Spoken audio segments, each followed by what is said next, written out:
Alors, des personnes ont réagi à la vidéo précédente en me disant oui, effectivement, c'est un peu plus clair, on comprend mieux en quoi tu te différencies des autres médiums, mais en fait, va essayer d'aller un petit peu plus loin, d'être encore un peu plus parlant pour nous dire concrètement mais comment ça se passe pendant une séance.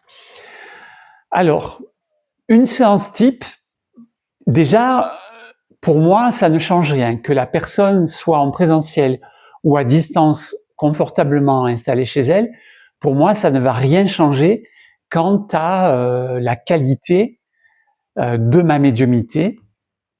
Voilà. Je vais toujours demander en amont, déjà, je ne donne jamais de rendez-vous directement. Pourquoi? Parce que pour moi, c'est important que ce soit à l'initiative de la personne au travers, par le biais d'un appel découverte gratuit ou à mon initiative, je vais toujours avoir un échange préalable. Pas uniquement pour qu'on fasse mutuellement connaissance, pas uniquement également pour voir si je suis son bon interlocuteur, ou au contraire, le cas échéant, s'il faut que je la réoriente vers un autre professionnel, mais aussi et surtout pour moi, pour l'interroger, pour contextualiser la difficulté pour laquelle elle vient me solliciter, et pour balayer rapidement sa trajectoire de vie, ce qu'on appelle en psychologie, en accompagnement, faire une anamnèse. Et là, il n'est pas rare que j'ai déjà quelques petits signaux, quelques petits gyrophares qui commencent à tourner dans mon mental.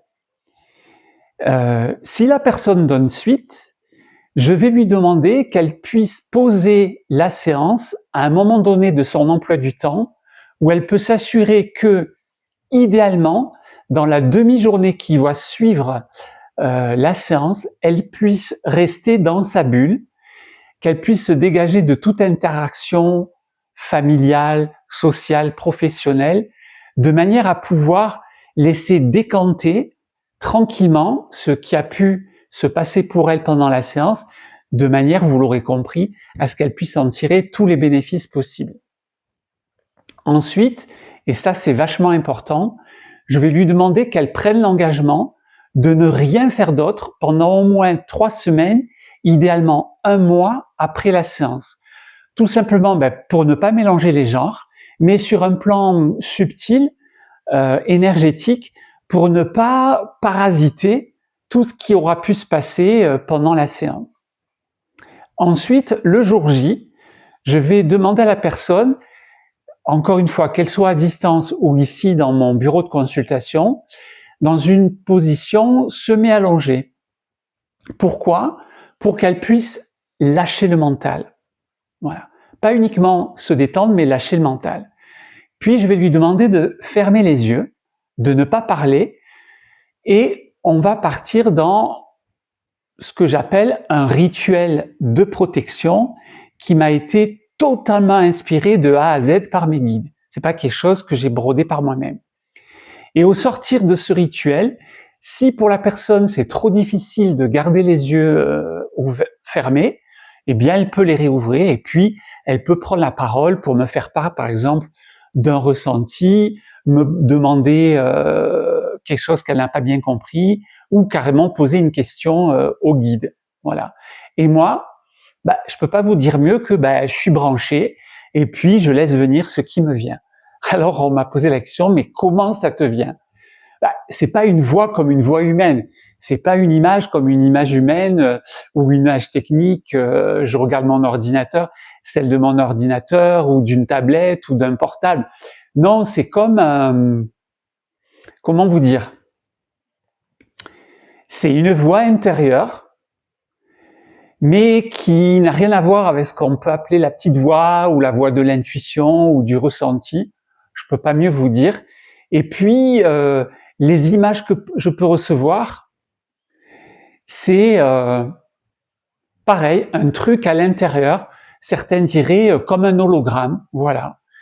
Et encore une fois, pour moi, c'est toujours très scotchant parce que, par exemple, quand il s'agit d'une mémoire transgénérationnelle, je vais commencer par entendre le siècle dans lequel a vécu l'aïeul en question. Déjà, on va me dire s'il s'agit d'un aïeul maternel ou paternel. je vais entendre le siècle, il peut petit à petit, la scène va se former, l'image, l'hologramme va se former, je vais voir l'aïeul en question, on va me montrer de quel rang social à peu près il est, et puis surtout, qu'est-ce qu'il a vécu de traumatique ou, malheureusement, dans beaucoup de cas de glauque, de pas très reluisant, qui explique tout ou partie des difficultés, des souffrances de la personne qui me consulte le jour J. Et puis ensuite, les guides vont dissoudre la mémoire qui s'est formée à l'occasion de cette vie pas glauque, ou de ce trauma vécu par cet aïeul, et puis redescendre tout l'arbre généalogique depuis cet aïeul en passant par tous les aïeux qui se situent entre cet aïeul, d'où s'origine le trauma, la mémoire, jusqu'à la personne qui est en consultation ce jour-là avec moi. Et puis ensuite, pendant toujours la même séance, je vais entendre des mots. Je vais dire par exemple à la personne, tiens, je vois une rose. Ah.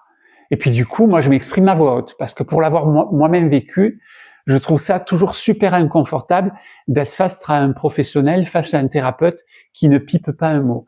Donc je vais poser la question à voix haute. Cher guide, expliquez-moi. Puis souvent, avant même que je pose la question, j'ai la réponse et l'entité en question soit se manifeste elle-même, soit les guides, comme je dis en rigolant, me donnent le décodeur Canal+.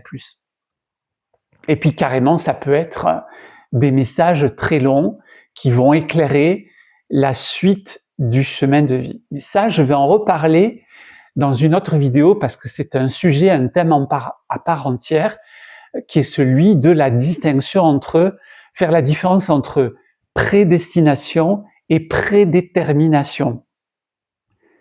Mais en attendant, namasté.